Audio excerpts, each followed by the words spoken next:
My name is Travis Rivas, and this is Super Able, disability representation in comics, movies, games, and more.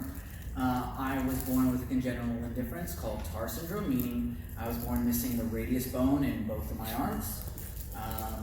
And I grew up with a disability, and I never really saw anyone else when I was younger with a disability, not really in movies, not really in my community, nothing like that. And so that's what we're going to be talking about here today. So I will just go down the line. I'll let my panelists introduce themselves. And if you guys are comfortable, why don't you tell people a little bit about what your disability is? Absolutely. I'm going to take this back. Hi, everybody. My name is Giuffria, and you will hear that pronounced a million different ways on the internet. So for anyone that's going, oh, wow, that's how you say that, it's Giuffria. I obviously wear a really cool myoelectric prosthesis. You'll see it referred to as a bionic arm, which is also very cool. You'll see online that I'm like a self-proclaimed cyborg. I like the word. I think it's fun. But I also have a congenital limb difference, so I was born missing the lower half of my left arm. I have about 2 inches after the elbow from a random congenital difference. Hi, good afternoon. I'm Sarah. Sarah Tuberty is my name. I was born with a congenital limb difference as well. I'm missing some fingers on my left hand. And then I'm in school to be an occupational therapist. So like studying disability rights and studying disability stigma has been a large part of my education and has been incredibly powerful and like really empowering. So I'm really excited to be here and talk about the work. Sorry, I've been hawking items on the floor all weekend, so this is what you get. My name is Jay Justice. I'm a cosplayer, graphic novel editor, and consultant. I do lots of promo marketing. I'm Jamaican, so I have 9 jobs. I'm from the Bronx. I grew up in the city in New York, and I have several autoimmune diseases that limit my mobility, that cause chronic pain. If you're not served with autoimmune diseases, it can be referred to as an invisible disability, which means that you can't tell by looking that someone is ill. In my case, my immune system doesn't recognize the membranes in my cartilage as self. They see it as something that has to attack, so I'm constantly having to deal with that. And disability has always been represented poorly in my community. People assume that you have to look a certain way to be disabled, and that disabled means that you can't do anything, as opposed to just some things. So it took a long time to come to terms with, who I am as a person and what I can and can't do. But because I've always been into activism, whether it's in the LGBT community, because I am one of the co-directors of LGBT HQ, the Hub for All Things Gay Comic-Con. And as a Black woman, I've always been pushing towards intersectionality in everything that I do. Becoming disabled as a young kid and growing up and understanding what that means has just made me want to do more in every community that I'm a part of, and I'm a part of all of them. Thank you guys so much. Hi everyone, I'm Trace Wilson. I'm a children's author of a book series written to help kids with disabilities learn to love their unique differences. I am also a Bionics ambassador. I was born without my right hand, and I now have a fun bionic hand like Angel, and mine's cooler. She's got lights. So I'm a children's author. I'm a cosplayer as well, and we built some lightsaber prosthetic attachments for this weekend, which I'll be posting all over social media soon, so you guys can see that. You'll see it somewhere. So very, very excited to be here and talk about disability representation. I think the same way a lot of these folks do about the state of things with disability representation, so I'm very glad to discuss it. Hi, I am Jennifer Kretchmer. I am a TV producer. I am also currently adapting Lights of Skinner as a TV series. I am also an actor, tabletop role player. I'm on Heroes of the Veil for D&D Beyond, and was the executive producer and a cast member of Monsters Fables. I have Ehlers-Danlos syndrome, so that is, it means my body produces defective collagen, so also an invisible illness. I have a number of other associated disorders as well as fibromyalgia, depression, and so on and so forth. I also do a fair amount of work with Jill Soloway's 50/50 by 2020 organization, which is an offshoot of Time's Up. I work with the Disabilities Spoke on the advisory committee, so we are trying to increase representation in front of and behind the camera in the entertainment industry. And last but not least, hi, my name is Danny Gomez. I haven't done as much cool shit as my other panelists here, but Please don't swear. I was injured 3 years ago mountain biking. I decided to jump off this thing that was way higher than I expected and broke my back and popped 2 vertebrae out and got my spinal cord, so I was instantly paralyzed. And I thought my life was over. It happened when I was 33 years old, so you know at that age you think your life is set. And I had to relearn how to do everything. In a year and a half, I was depressed and not knowing what to do, and I randomly went in for an audition where I ended up booking an Apple commercial, and it kind of reignited my fire for acting, and that just opened so many doors, and that's where I'm at now, so I'm happy to be part of this panel. All right. Thanks, you guys.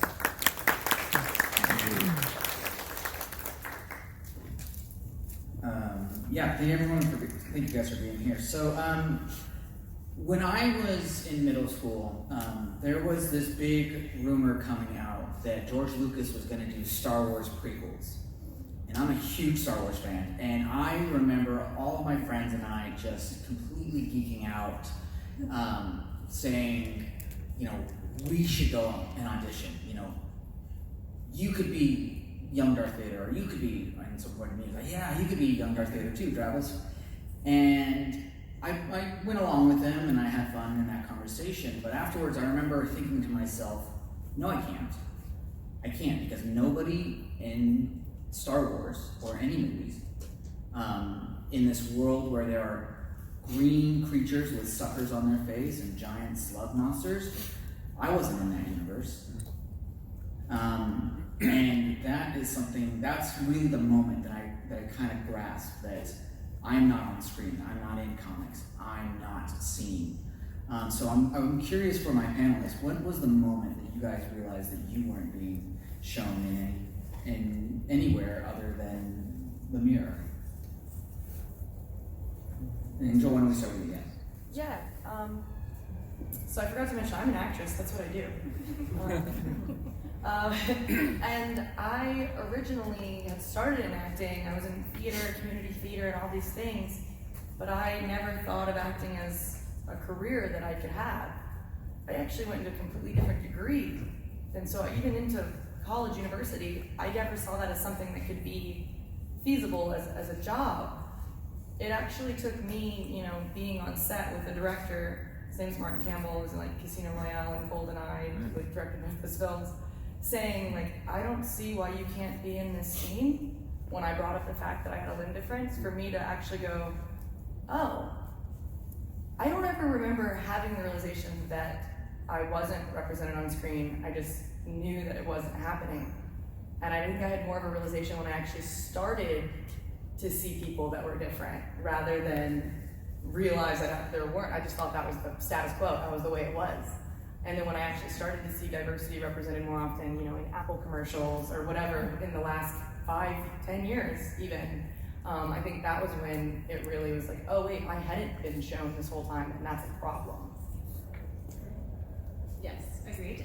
I didn't meet anybody with anything sort of remotely similar to what I had until I was 19. So from being a young child growing up with this, and often like on my birth records, it says I have like a hand deformity, right? So the word deform being associated with who you are as an 8-year-old isn't necessarily like the most positive space. So it's a part of my identity that I suppressed and I ignored for a very long time because I didn't feel that there was space for me to be able to own it.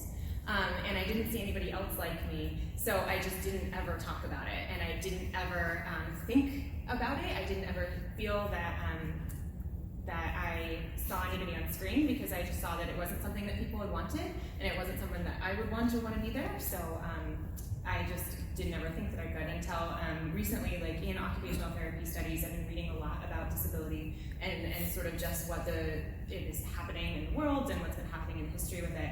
and then really understanding that and sort of taking that on, and then getting very angry that I have been so suppressed for a very long time, and that I'm just now coming to terms with who I am and being able to like fully embrace every piece of me and be able to think that I can do things. Like I've also been studying the aerial arts, and that's not something I would have ever thought that I would have been able to do as a child because I didn't know how, and trying to talk to other instructors, just like, well, we don't know what to do with you because you can't do it with both of your hands.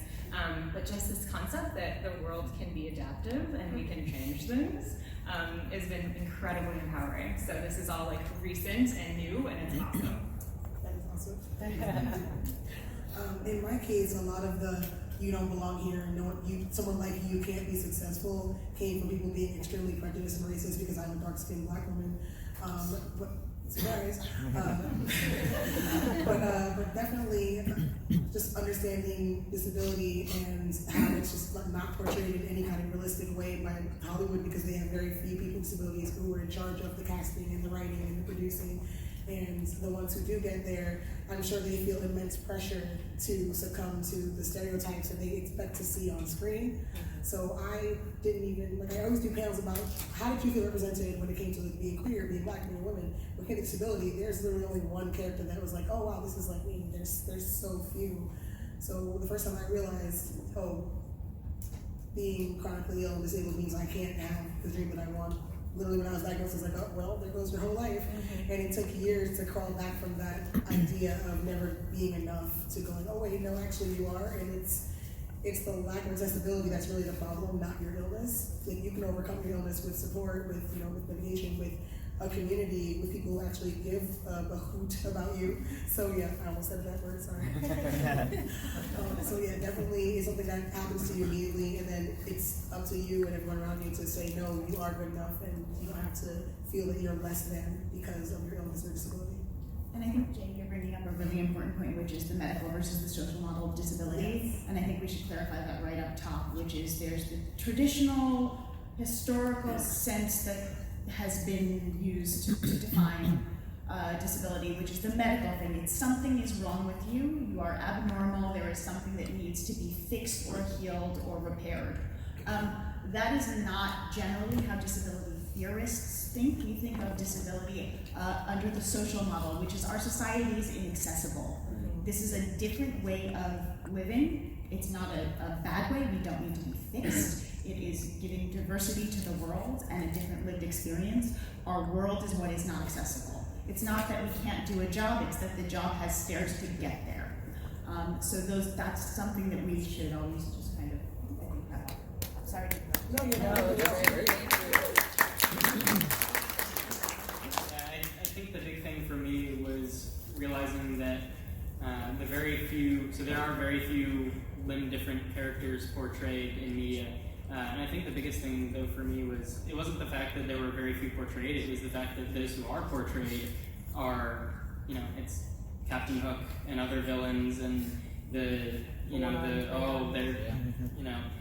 something happened, there was an accident, so they replaced their hand with knives, and now they're just this terrible monster that's coming for you. Like, all the limb different characters who were portrayed, and people with disabilities who were portrayed in a lot of media were still outcast in the media.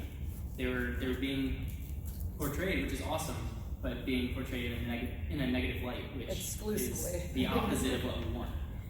So I think that was a big thing for me, was just realizing, okay, why are they all villains? Which, not to say I didn't lean into it, I mean, I did a Sith cosplay like 3 hours ago. It's super long.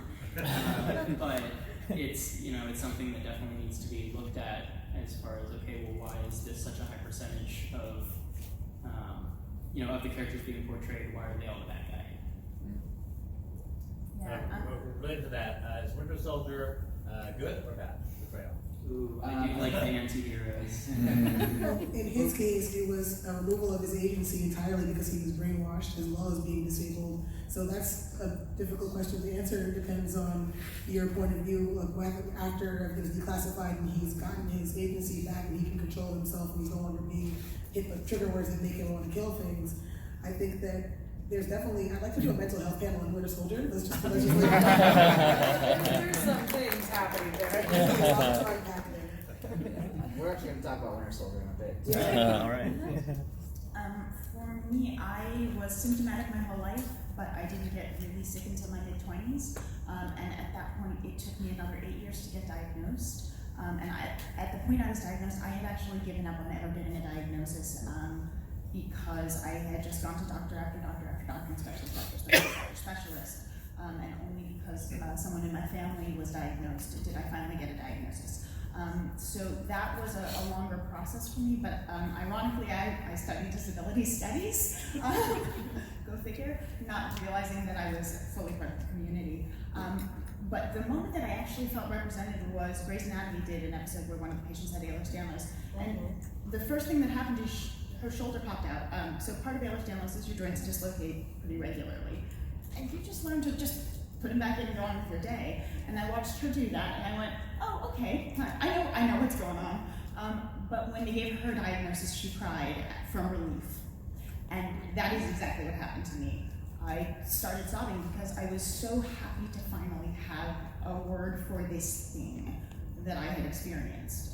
So that was a really, really powerful moment to be able to name it and have a reason, because I had gone through the gamut of all the horrible diagnostic stories you hear about. I was told it was psychosomatic, I was told it was not this, I was told it was this thing that was wrong. So to actually have somebody say, yes, something is different here, and now let's deal with it, was night and day. And so to see that moment reflected on a show, to me, I went, oh, they talked to someone who's been through this process, because that's not the reaction I think someone who hadn't gone through that would choose to depict. Daniel, what about you? For me, I grew up without a disability, and I was ignorant to anything disabled, and after I was like that person that I had a red box movie that I had to return. I would pull it to the spot real quick, the accessible spot, and not even think about it. And now it's like I see it and I'm like, oh my god, like I want to burn the world to the ground. and I learned that, but for like the portrayal, like acting wasn't something that came to my mind. Like, what am I gonna do in my life? Oh yeah, I'm gonna go back to acting, because the only person that I thought of portrayed in a wheelchair was Professor X. You know what I mean? It's a fictional character. Like I couldn't even think of a regular person in a wheelchair, like on a show or a movie. You didn't jump to Lieutenant Dan. So, it was random that I booked that commercial, and then, after that I saw these castings and I'm like, okay, the industry's trying to get, get our faces out there, people in wheelchairs, people with living deficiencies and other disabilities, but it's very slow coming, and they just don't know how to write for, writers don't know how to write for the specific disabilities that we have. And that's kind of the challenge that we have. And I know we're going to go more into that. So I mean, they could pay someone who has that experience to tell them. right. Even better, start hiring those people for the roles. What? Oh my gosh. Well, and speaking of that,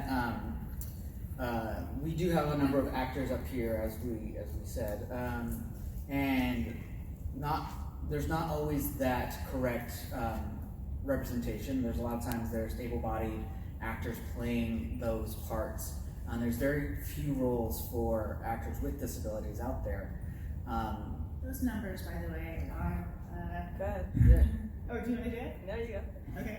98% of roles are non-disabled on television. So that's 2% of roles are disabled characters. Of those 2%, 95% are played by non-disabled actors. And there's 25% of people that live in the United States that have a disability, so we are significantly underrepresented. But for the actors up here, why don't you guys talk a little bit about what's it like when you guys go in for an audition? What are they looking for? Are they even looking for your disability? Why don't you start, Danny? Yeah, that's funny, because the way Angel and I met, I get this casting notice, and it's for a veteran that's a double amputee, lost his legs, and I think he was Hispanic, so I guess that's the only thing. But when I came in, there was like 2 other guys in wheelchairs, and then I saw maybe one person that wasn't an amputee from the leg and an arm. And as I'm rolling around, I hear, "Hey, are you from New Orleans?" And I'm looking around, it's because I have fleur de lis on my wheelchair, and Angel is from New Orleans. I'm also from New Orleans. Yes. So then we got to know each other there, and we started talking about how none of us fit the role that was being cast. And that's what I've noticed, that whenever a role comes up, especially for TV, they'll literally call in anyone with a disability. It doesn't matter who it is, the gender, the race, the disability, and they just don't know. I mean, it's cool that they're trying, but I don't know. Angel, what do you think? Yeah, that's how we met, and that was in Los Angeles, by the way, which is why that was so funny. Completely across the country. But my experience as well has been pretty similar to that, where I will get an audition for something that is completely opposite to what I am. And it is a little frustrating because I know that exists. You know, I know that there's a 40-year-old black woman who's missing her leg that is an actor and could play this part. And that there just hasn't been enough visibility for them to bring that person in. And it gets really frustrating because it becomes a fine line between the fact of, do I even go out for this? Because it's not me, and this person does exist and should be represented. But at the same time, are they gonna take the easy route then and just skip out on the disability or skip out on one of the other things? So it's a really hard call right now in casting of trying to figure out what they want. Like, it's great that they're bringing in, everybody under the sun, but sometimes I'm like, this is important. Disability is so intersectional. This is important. You should be showing all the different areas for it. But it has increased. It has gotten better. I've been acting professionally now the last 5 years as my main career, and in the last 2 weeks, I've had 6 auditions, and that would have been my whole year 5 years ago. So it is great. It's getting better, but it is definitely now there's starting to be things where it's like, at the end of the casting, it'll have like something about this person, and then it'll say, please make sure you're including people with disabilities in this casting. So it's anyone that fits this, but also just make sure you're doing it because they exist, and that's been a really awesome addition to Breakdowns. Like, don't forget to be inclusive in this casting. That's just to add to that, Angel, I've noticed that on the casting of this, they'll say, this person's in a wheelchair. Actor must be in a wheelchair. So that literally just started out, I think 2 weeks ago when I first saw it. I was like, oh my god, like they're CBS? Is that the CBS? I think it was CBS. Yeah. So CBS just recently made a pledge that they will bring in disabled actors for all of their new shows. They're going to come in and read disabled actors for all They're of the those first roles. ones to make that commitment to doing that in the US. Yeah, which is awesome.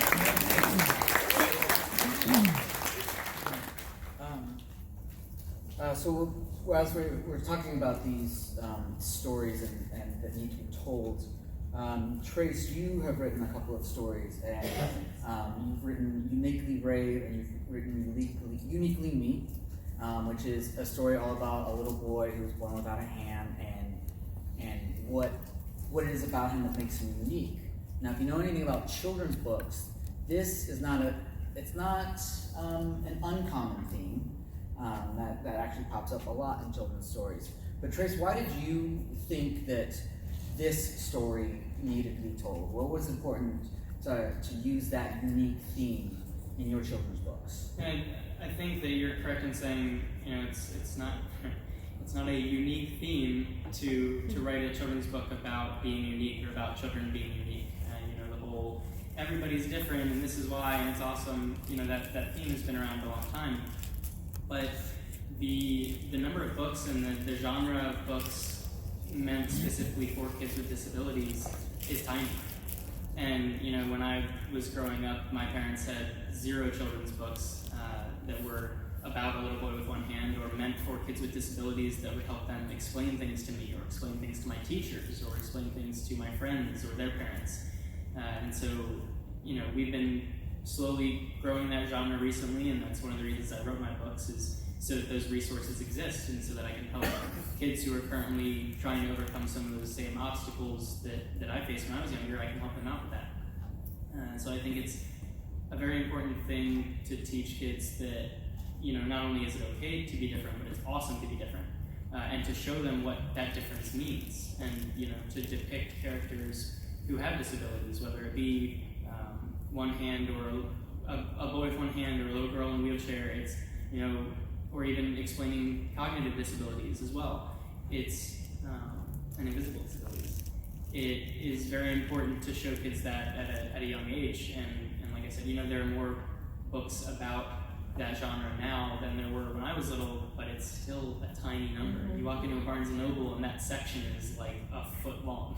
And I'm very glad to say that 2 of my books are in that genre, and I'm hoping to continue the series and write more. But I think that it is a huge thing, if we want future generations to fully understand what disabilities are and understand that people with disabilities are awesome, just like them, in their own unique way, and help kids learn to love the things that make them unique. A couple of years ago, and especially growing up, I did not like having one hand. I walked around with my nub, as I call it. I walked around with it in my pocket all the time. And over the past couple of years, I've kind of had a change of heart about that, and it's gone from being my least favorite thing about myself to my absolute favorite thing about myself. I love that I have one hand. I love that I can come to stuff like this and educate people about it.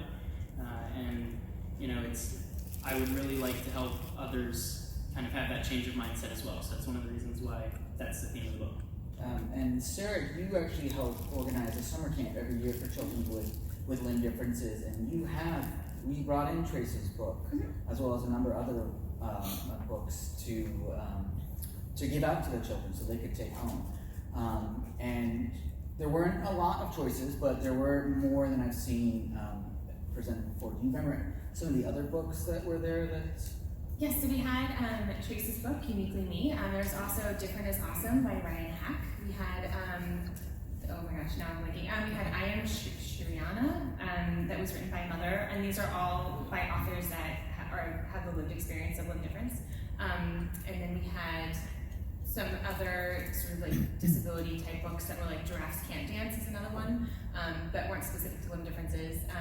There was Ella and All the Stars, and there was Edward the Emu, that were just sort of talking about embracing who they are and that this is the world that we're in, which is really great. So those are I'll also say that I wrote 2 children's books that focus on a little boy with one hand, but I'm pretty sure what most of the kids enjoy is the talking animals. So I tried to stay on base with what children really respond to. So there's a snake and a bird and a bunch of animals that talk and pretty colors and all that fun stuff. Yeah, because it's important for the kids to have them that have disabilities, but it's also important that these are being distributed to kids who don't have disabilities, right? Like, everybody needs to be seeing that this is an existence that is out there just like their own. One of my favorite things, or favorite messages that I've gotten was from a woman who was born without her right arm, and she bought the book for her kids to understand her limb difference. Not for them to grow up knowing or learning about their own difference, but so that they knew why their mom had one arm. And so that when their friends asked or anything like that came up, they knew what to say.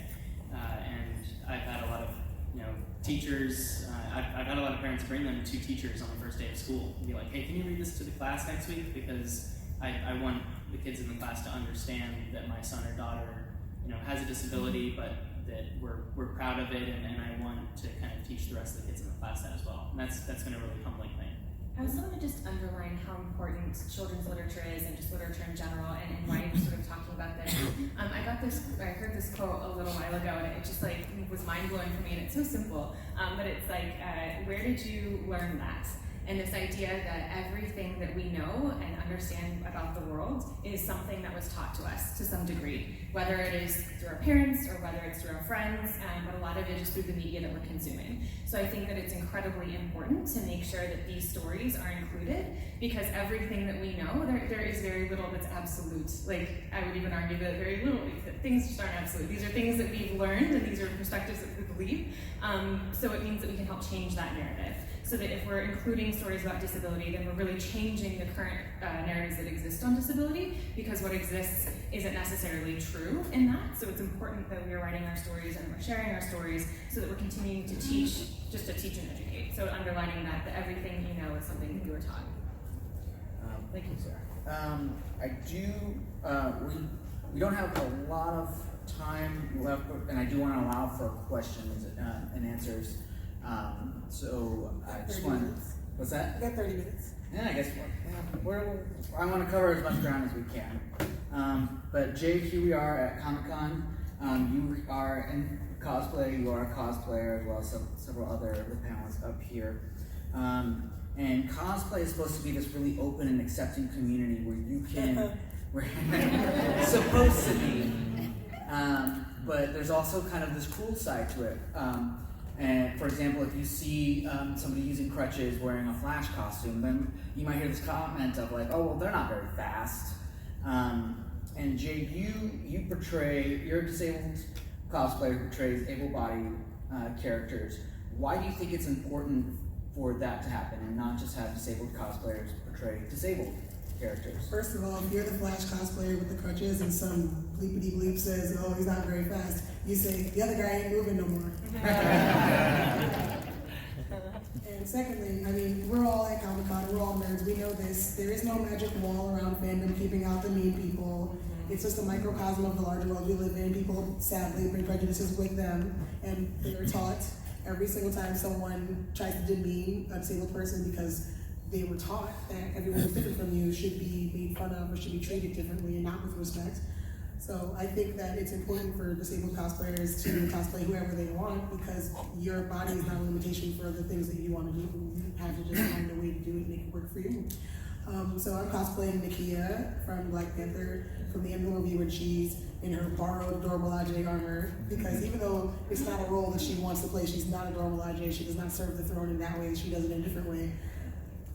Shuri goes, it's armor, put it on. Like, and so when I use this costume, if I'm not using my mobility scooter, because I'm an ambulatory wheelchair user, we exist. Not everyone uses their wheelchair all the time, but it doesn't mean that you're any more or less disabled. Sometimes I cosplaying his face. Yeah. The riddle of his face. So I use a staff because you can kind of disguise it as like, oh, it's a weapon from the movie or whatever, and then people don't generally question it, but sometimes they do, and I get accused of being inaccurate because I'm using mobility aid to do my costume. And I'm like, well, first of all, I'm not cosplaying for you, random man, so thanks for your And secondly, like I'm happy to educate people and explain why I have it, and you know, you can paint your cane silver so it blends in there with your costume, but people are still gonna nitpick or what have you. And one of my threads went viral on Reddit because the guy tried to accuse me of being a bad Dora Milaje cosplayer with hair. Mind you, Lupita Nyong'o has hair in the movie, but maybe he didn't watch it. I don't know. So I said to him, hey, you know what? It's all good, dude. I'm just using this cane because I need help walking. No big deal. And he's like, I mean, it was just a joke. You didn't have to explain anything to me. And I'm like, oh, I know I didn't. I was explaining to people who were looking at your comment going, why is he so dumb? Like, I was just saying, hey, I'm just leaving this comment. People can understand maybe this person is just different and needs a mobility aid. It's not a huge deal.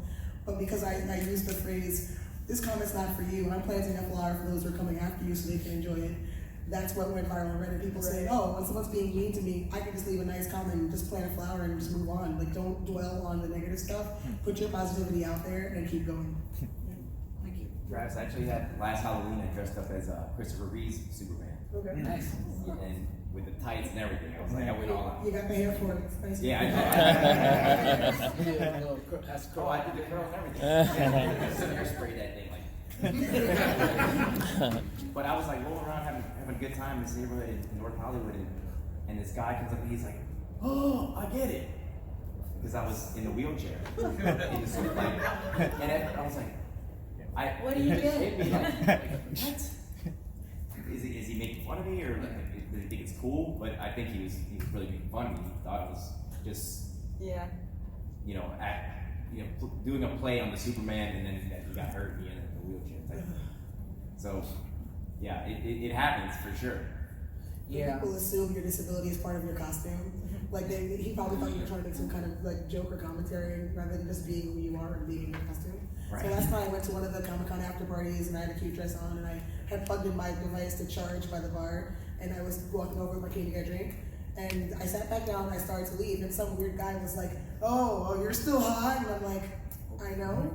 I had the same person who I was when I was walking, and he got so angry, he started cursing and screaming at me, and they threw him out. It was hilarious. So it's like happy ending, yeah. But like seriously, people who say those kind of comments don't really think about what they're saying. It's like, yeah, you're still hot because you're now sitting instead of standing. It was the weirdest. I do cosplay as well, and so obviously I've done Ash from Evil Dead, like Army of Darkness, Chainsaw Arm, all that. Furiosa. Let me tell you, the top comments I get on Reddit are, you know, it's the wrong arm, right? My bad. Next time I'll do better. I don't know how to Recommit. If she was going to be so committed, she should have chosen the right side. Right. I love the past couple days, we've all been walking around the con floor, and Angel and I were walking around and just in a t-shirt and jeans, and we get tons of people coming up asking to take a picture of us because, oh, bionic arm, it's awesome, you know. And I think a lot of them get it, okay, it's a prosthetic, or, you know, everyone walking around the con floor, you're looking, okay, what are they cosplaying as? What's this? What's that?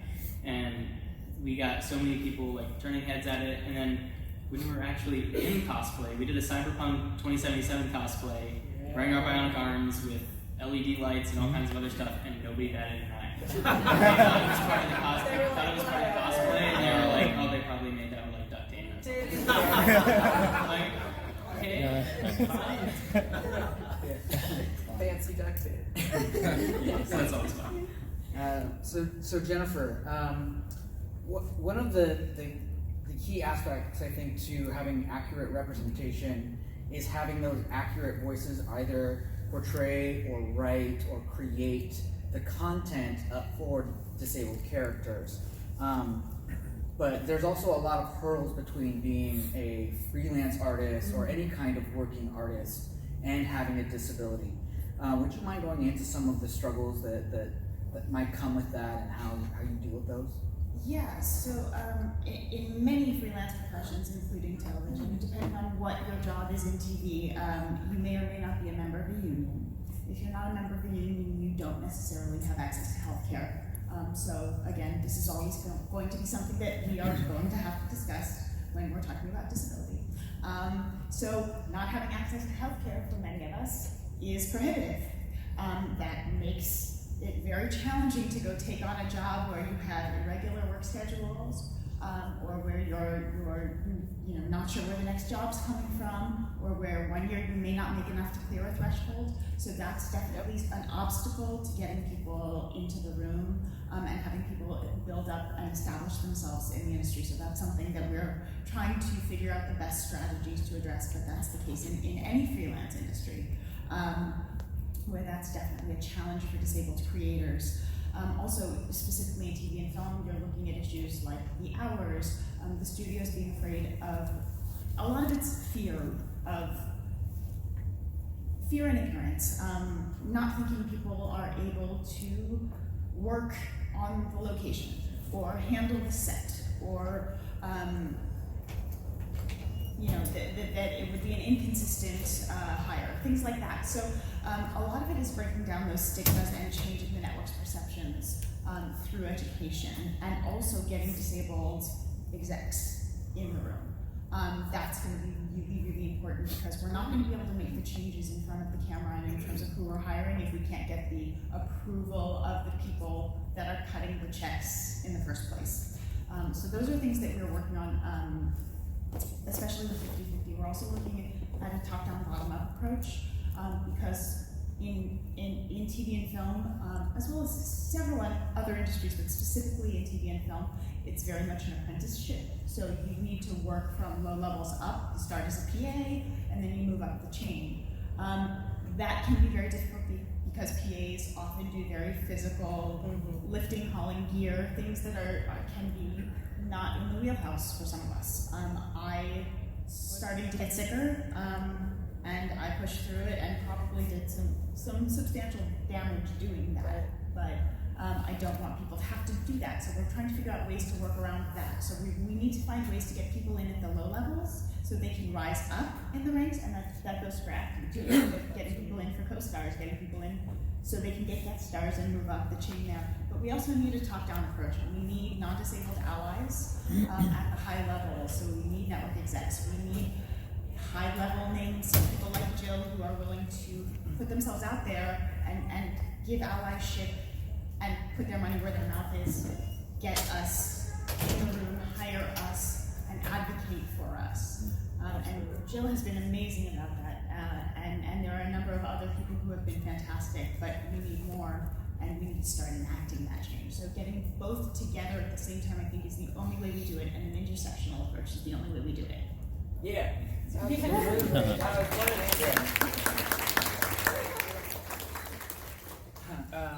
Angel. Hi. So we touched upon Winter Soldier a little bit earlier, and one of the things that's really cool about Angel is that she's always looking at the cutting edge of prosthetics, what's coming down the line. And with Winter Soldier, we have this character who has a fully integrated prosthetic, right? One of the lines that I always hear people say is like, oh, how long before we start cutting off our own arms and replacing them with cyborg parts? As someone who looks at all of that together, how close do you think we are to that kind of fully integrated reality where we might want to cut off our limbs and put that in there? And does that comment and that perception, does that help our community or does it hurt our community? And I have a feeling I know what you're going to say. This is a loaded question.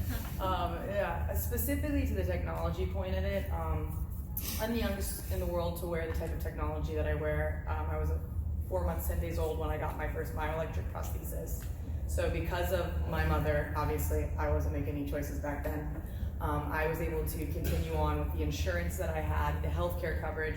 This is not a common theme in disability. And I was able to continue on with these upgrading my arms as I went, right? And I've stayed pretty heavily active in this community where I've been testing arms for DARPA and things like that. So I do hear quite a bit, like, when am I gonna swap out my arm? And I'm gonna tell you right now, it has nothing to do with the arms. Like, honestly, the arm right now could be better than your arm. It has to do with the integration between the human body and the prosthesis. Amputations still suck.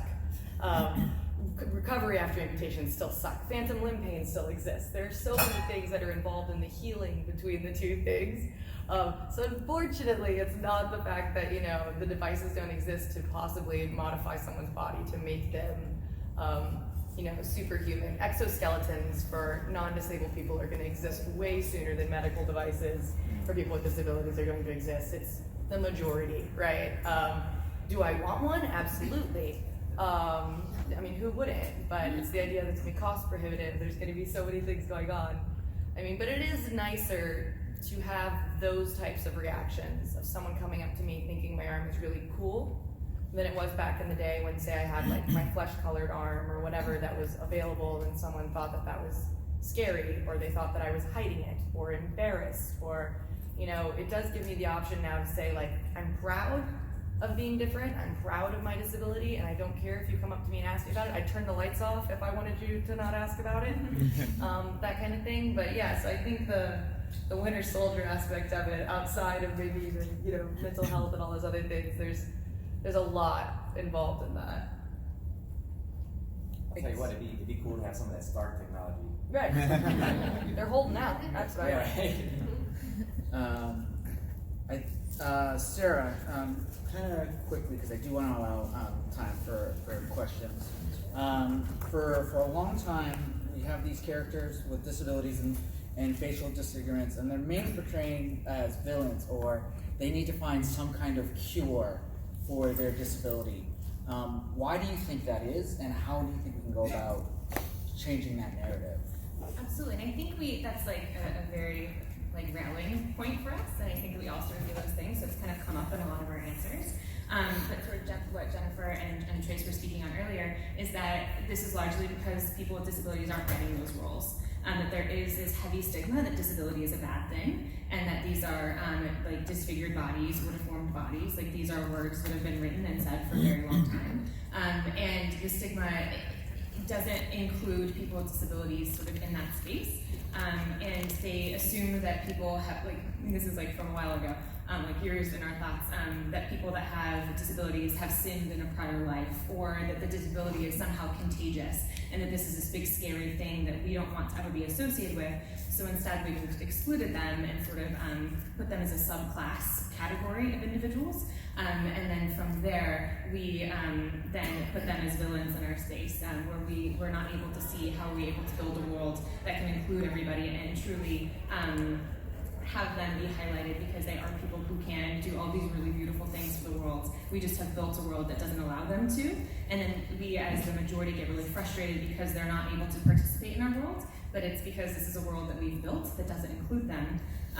But it doesn't mean that we can't unbuild it and rebuild a better world that is inclusive of everybody, because, side note, curb cuts don't also hurt people or help people with disabilities. It helps people with strollers, and it helps people carrying suitcases. So if we build an inclusive world, it helps all of us. Hey, majority, it helps you too.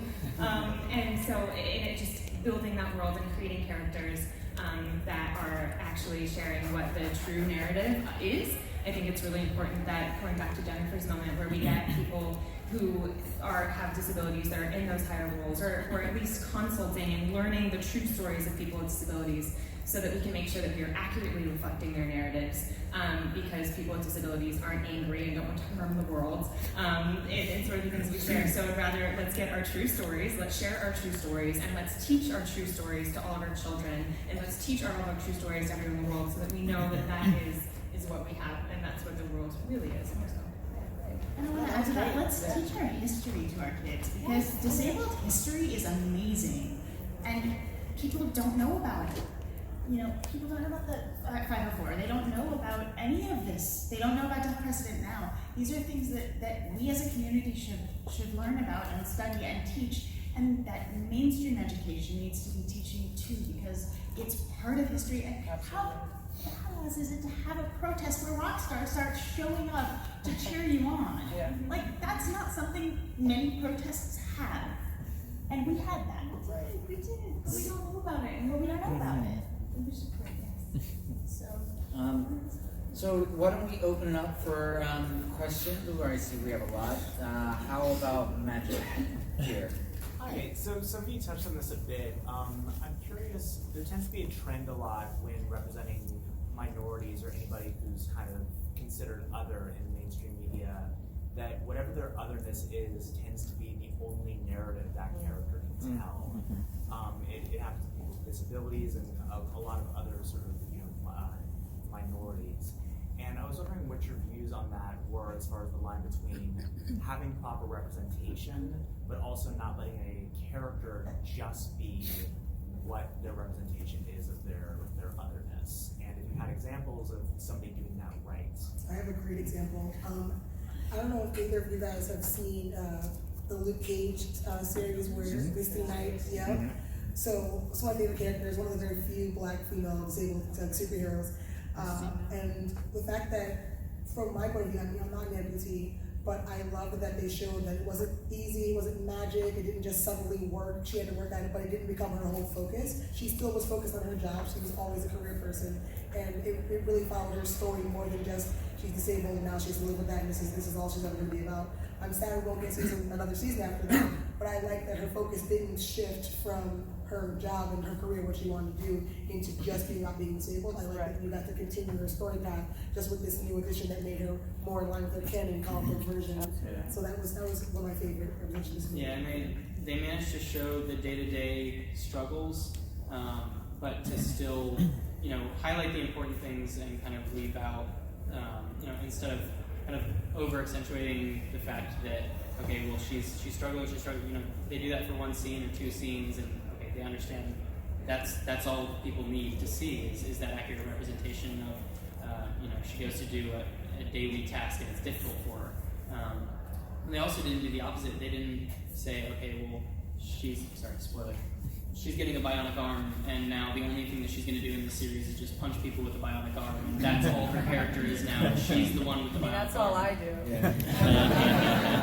She's not lying. Yeah, so they didn't at any point pigeonhole her into one part of her personality or one part of her physical body. They continued to make her a well-rounded character. Yeah, I'll just say this real quick. I helped some writers up here actually edit some stories, and one of the things that I like to tell writers that I work with is that there's more stories that with disabled characters other than just coming to terms with my disability. Mm-hmm. And the way that we're going to get to see more of those stories is with us telling our own stories. Who else has a question? And also, Years and Years right now is awesome. Years and Years, absolutely. Ruth Badley. Oh Yeah, my gosh. amazing disabled actor, ambulatory wheelchair user. Yep. It's not a story point at all, other than she's happy with who she is, and It she's wasn't a in the casting complicated breakdown. character, and it wasn't in the breakdown. Yeah. It's right characters, not identities. Yeah. And then when you have your person who is right for that role, adjust it so that the identity is part of the story, because you can't deny the identity. It needs to be included, but it should not be the singular focus of their. I don't wake up and have my disabled breakfast and brush my disabled teeth. Like, that's not my life. I get up and I go about my day, and I do some things a little differently, but that's not the core of my existence. So I think that's the key, right people, not characteristics like that. I'm gonna chain some of these together. So first, this woman here with the glasses, and then you, the young gal with the long hair. Yeah. So this is actually something I've been thinking about a lot recently, is the fact that, like, we're disabled and we don't know our own history. So where can we go to learn that? I mean, yes, it's school, but like, where do we go to learn that? Good books? So there are a number of different disability studies programs. I've been looking at them, yeah. Yeah, What so do you recommend? they're fantastic. I went to Berkeley and I love Berkeley. I loved the work they were doing. They had an undergrad and a graduate program. But there's a ton of literature out there. If you go to some of the resource sites, if you go to some of the library sites, but also just following advocacy groups. Right, yeah. And disabled Twitter is like the best place on the planet. I love it so much. And there are tons of recommendations there too. Alice Wong has phenomenal recommendations on her site. So those are great places to start. And then dive in from there. And even just if you want to start with the drunk history episode and just learn about the 504 in a really fun way, that's a great starting point. And they hired a ton of disabled actors, so it's authentic. Like, I knew it was there, I haven't watched it yet. It's fun. It's hilarious and wonderful. It's hard to get that even to us. Right. Which I only found out about this because I went to school to be an occupational therapist. Had I not made that decision, I would not have found pride in myself. And then I launched this in February. I co-hosted a podcast called Disarming Disability, and we're really talking to, it's little, it's new, but you'll find it. It's yes, great. if anywhere you listen to podcasts. A co-host, a friend Nikki and I both are limb different, but we're sort of trying to challenge the stigma on disability. And we do a couple of episodes that talk about the history of disability, and on our website there's a variety of different links that sort of talk about who Ed Roberts is, and because are some of our disability founding fathers and mothers. So from there, it's like a starting point to then sort of begin this. But yes, we also need this in our textbooks as children. So please, that'll hopefully in our lifetime, those will be in our textbooks. Yeah. The guy with the long brown hair. Yeah. Okay. Yes, you. How do you guys deal with the shortcomings of adaptive equipment at work? When you're working in a place where it's not self-employed? My answer was become self-employed, so I'm gonna be quiet. Advocate for yourself. If it's not working, go to them and say, look, I need reasonable accommodation. Those are the magic words for HR, is reasonable accommodation, because they are required by law to provide that to you. Personally, I travel place to place with my job, so I have a kit of gear that I just bring with me. I have seat cushions and I have elbow rests, but I've accrued over time. But if you know what works for you, you can talk to them, and by law you should be protected as long as it is allowing you to do your job, that should be protected under the ADA. And there is a website called JAN, J-A-N, it's a job, what's it called, accountability network, job accessibility network, and that helps begin that conversation. So if you want to talk to your employers, they have lots of different resources to be able to help connect what is reasonable, what are different options you could have, because sometimes you may not know what is available to be able to work in that space, but I do know that JAN.com. And sadly, we got the stop sign. Yeah. Should we Yeah. quickly say where to find us online so they can read more about what we're saying? Sure. So, as I said, my name is Travis Rivas. You can find me at Rivas Travis on both Instagram and Twitter. Angel. My name's Angel Giuffria, which is really hard to spell, obviously. So hashtag bionic actress on any social media. I'm Sarah Tuberty. I am aerials and airplanes. I'm Jay Justice. You can find me at that Jay Justice. That's ThatJay JUSTIC on Facebook, Tumblr, Twitter, Instagram, Twitch, YouTube, all that stuff. I'm Trace Wilson. On Instagram, I am at Eat Pray Nub. And you can find more about my books and more of what I do at bionicauthor.org. I am Jen Kretchmer. You can find me on Twitter and Instagram as @Dreamwisp, DREAMWISP, and on Twitch as DreamWispJen. Danny Gomez, I'm mostly active on Instagram, so it's at DG Style. You can see all my lovely hair pictures. And if you have questions, you can find us outside and ask in the hall. Some of us have to jet out, but we'll make time if we can. Or go to my booth. I'm in the back of aisle 900 working with women in comics. Come get some awesome comics by awesome women.